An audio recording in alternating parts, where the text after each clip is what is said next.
by popular demand, is a video about the oath ceremony for naturalization, what to expect and what happens next. So, Attorney Marvin, please tell us. Okay, so the oath ceremony for naturalization is a great event. It's a culmination of a ton of work, effort, money. A lot goes into becoming a naturalized citizen. So the oath ceremony should be given its due. So there's things that you have to do properly and things that you don't want to forget. So one, let me give you a tip. You get the appointment notice for your oath ceremony. It can be in many different places depending on where you live. There's sometimes 3 or 4 different places they schedule these. So look at the appointment notice. Be at the right place at the right time. That's the bottom line, okay? So the notice will tell you all that stuff. And it'll also tell you how you prepare for it, what to expect. So read the notification. The notification usually also comes with a form, okay? Always forms with government. So the form asks you questions. Fill out front and back those questions. A lot of times they ask questions about travel that you've done since you filed your application, okay? So answer that the best of your ability because it is legally important and you need to be accurate, okay? So fill out that form, both sides. Another thing people don't think about, tip number 2, make a copy of your green card. That little card that you've had either 3 years, 5 years, 10, 15, 20, 25, 100 years. You have it for so long you don't really think much about it, okay? Make a really good copy of that and keep it in a safe place. Give it to your friends and maybe your family. Give it to your attorney. Your attorney already has it. If you have an attorney that's worth anything, your attorney will already have a copy of your green card. It's so important because that green card, you're never going to see it again. You surrender it to the government the day that you go to your ceremony. Usually it's the first thing you have to do when you check in. They have you give them your green card. Why? For very basic purposes. The government doesn't want it to get lost. They don't want somebody to take it, to steal it, to sell it, you name it. So they take it first. So keep a good copy for your records, okay? You never know when you might need a copy of something that important, okay? So get a copy of it. Dress for success. That's tip number 3. Dress for success. This is what they say is solemn occasion, okay?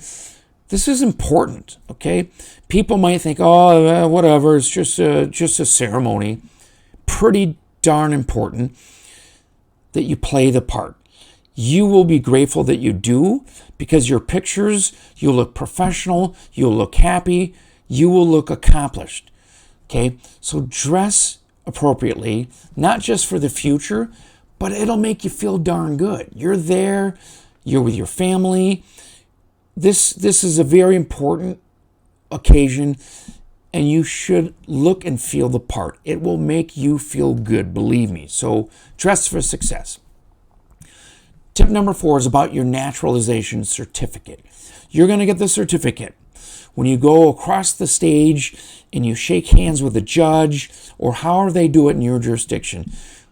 You usually will be given your certificate with your picture on it, and that is the thing that they take your picture, okay? Keep that in a safe place. If it's a safe deposit box, do it. I've had clients come to me, I don't know what happened to it. I lost it. I just don't know. I moved. I did it. Dumb.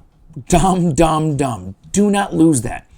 Because to replace it is literally $1,100 and might be more work than that.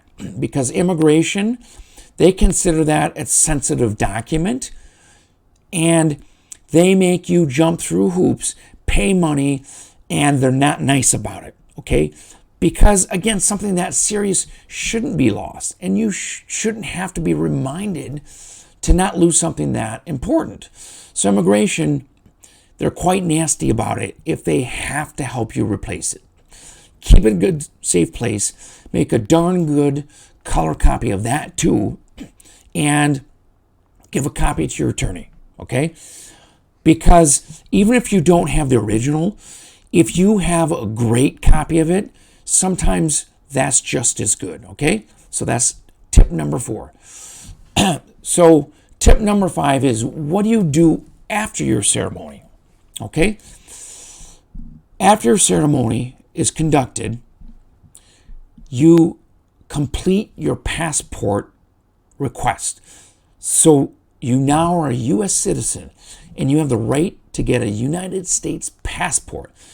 That along with your certificate is your admission into one of the most elite clubs in the entire planet. U.S. citizen, okay? You fill out that application and, filing fees, pictures, whatever is required. They have that information at the time of the ceremony. Fill it out. You do it that day. It's an expedited service if you do it the day of your ceremony. Be prepared for it. Do it. Do it right away. Don't say, yeah, I'll get to it. Do it right away. It's not worth messing around with, okay? Because you want to be able to travel as a U.S. citizen, not as a citizen of your country, because now you're a U.S. citizen and things are way different when you're a citizen, okay?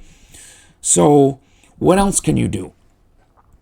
You file petitions for the green card for family members, especially your children, but also your parents and your siblings. Once you become a U.S. citizen, that's the first time you're able to apply for parents or siblings. So start working on that stuff. Start filing that stuff, because often there's a long wait for family members, for siblings. So do it right away. Now that you've got the credentials, you've got what it takes, do it right away, okay? Another tip. What do you do after you become a citizen? Pay your taxes. Don't screw with that. Al Capone went to Alcatraz prison for trying to get away with not paying taxes. That's not really true, but that's how he got busted, okay? So pay your taxes. Don't screw around, man. Do not screw around with that stuff. Just because you're a citizen doesn't mean you're untouchable. Nope. It means now the stakes are higher than they've ever been, okay? So pay your taxes. Most of all, enjoy being a U.S. citizen. You work darn hard to get where you are, and now it's time to take advantage of all the amazing, incredible things that you get with being a citizen. Voting, running for office, for God's sakes. These are all things you can do as a U.S. citizen. Take advantage of it. We want your input. We want you to help us and our country improve. You can do these things now. So take advantage of it. And I'm red, white, and blue all the way, man. And we want and we need people like you to make our country even better. So do it and don't look back. If you have questions, reach out to us, okay? Subscribe to my videos. Click on the alerts to get awesome videos like this about what you can do with citizenship, what you can do for a family,